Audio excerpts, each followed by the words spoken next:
Short story in Hindi with moral. एक गांव में रंजन नाम का एक लड़का रहता था। उसके पिता रघुनंदन जी गांव के विद्यालय में अध्यापक थे। रंजन भी पढ़ने में बहुत तेज था। रंजन की माँ सावित्री घर का काम संभालती थीं।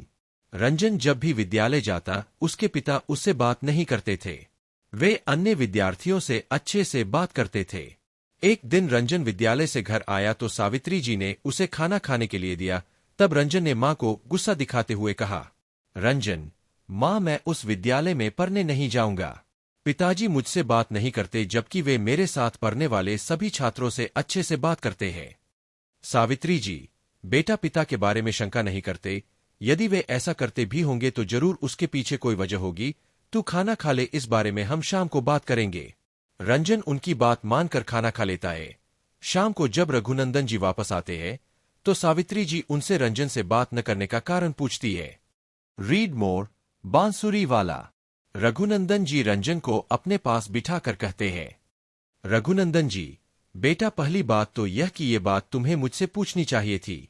दूसरी बात यह कि तुम मेरे बेटे हो। अगर मैं तुमसे विद्यालय में बात करूंगा तो अन्य छात्रों का समय नष्ट होगा, क्योंकि एक शिक्षक का सारा समय अपने छात्रों के लिए होना चाहिए। तुमसे तो मैं घर पर बात कर ही लेता हूं। रंजन, पिताजी, मुझे माफ कर दीजिए। मेरे मन में ऐसे विचार नहीं आने चाहिए थे। रघुनंदन जी, बेटा, विद्यालय में केवल अपनी शिक्षा पर ध्यान लगाओ। उससे संबंधित कोई प्रश्न हो तो अवश्य पूछो। इसी तरह कुछ समय बीत जाता है। जब भी विद्यालय की छुट्टी होती तो अधिकतर छात्र घर जाने से पहले बाहर खड़े आइसक्रीम वाले से आइसक्रीम लेते थे। एक दिन रंजन भी आइसक्रीम लेने पहुंच गया। उसके पास केवल 10 पैसे थे। आइसक्रीम वाला, 10 पैसे में आइसक्रीम नहीं आती है, कम से कम 25 पैसे लाओ। रंजन को बहुत बुरा लगता है। वह अपने 10 पैसे लेकर घर वापस आ जाता है। शाम के समय जब उसके पिता घर आते हैं तो वह गुस्से में उनसे पूछता है, रंजन, आप हर दिन मुझे 10 पैसे देते हैं, लेकिन बच्चे 50 पैसे या 1 रुपया लाते हैं और मजे से आइसक्रीम खाते हैं। मुझे कल से कम 25 पैसे चाहिए। यह सुनकर रघुनंदन जी मुस्कुराने लगते हैं। वे कहते हैं, रघुनंदन जी, बेटा, मैं तुम्हें 50 पैसे दे सकता हूं, लेकिन जानते हो मैं तुम्हें ज्यादा पैसे क्यों नहीं देता? क्योंकि तुम्हारा मन हमेशा बाहर उस आइसक्रीम वाले में लगा रहेगा। दूसरों की नकल करने के बजाय पैसों को बचाना सीखो, जिसे किसी अच्छे काम पर लगाओ। रंजन, लेकिन मैं क्यों पैसे जोड़ कर रखूं, इससे क्या होगा? रघुनंदन जी, बेटा, पैसा बहुत काम आता है। मुसीबत पड़ने पर हमेशा पैसा काम आता है। इसे खर्च करने से पहले कई बार सोचना चाहिए। जिस आइसक्रीम की तुम बात करते हो वो बहुत ही गंदे पानी में रंग डालकर बनाई जाती है, जिससे गला खराब हो जाता है।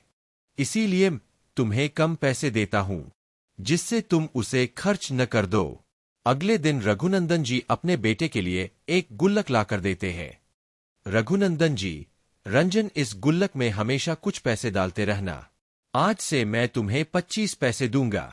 रंजन पिता की बात मानकर 25 पैसे में से 20 पैसे गुल्लक में डाल देता था। इसी तरह कई वर्ष बीत जाते हैं। वर्ष बीतने के साथ गुल्लक भी कई हो जाती है। एक के बाद दूसरी, दूसरी के बाद तीसरी, इस तरह लगभग 7 गुल्लक पैसों से भर जाती है। रंजन भी अब काफी बड़ा हो चुका था। उसके पिता बूढ़े हो चुके थे। वे अब विद्यालय से रिटायर्ड हो चुके थे। एक दिन रंजन के घर एक पत्र आया। रंजन ने पत्र अपने पिताजी को दिया और बोला, रंजन, पिताजी, मुझे स्कॉलरशिप मिल गई। अब आगे की पढ़ाई शहर जाकर कर सकूंगा। रघुनंदन जी बहुत खुश हुए। उन्होंने रंजन को गले लगा लिया। तभी सावित्री जी ने कहा, सावित्री जी, लेकिन बेटा, तू वहां रहेगा कहां? वहां तो सब कुछ बहुत महंगा है। रंजन ने रघुनंदन जी की ओर देखा। रघुनंदन जी ने हाँ में सर हिलाया। फिर रंजन ने एक के बाद एक 7 गुल्लक तोड़ दी। जब उसमें जमा पैसों को गिना तो पाया कि बचपन से जोड़े हुए पैसे बढ़कर 30,000 हो चुके थे।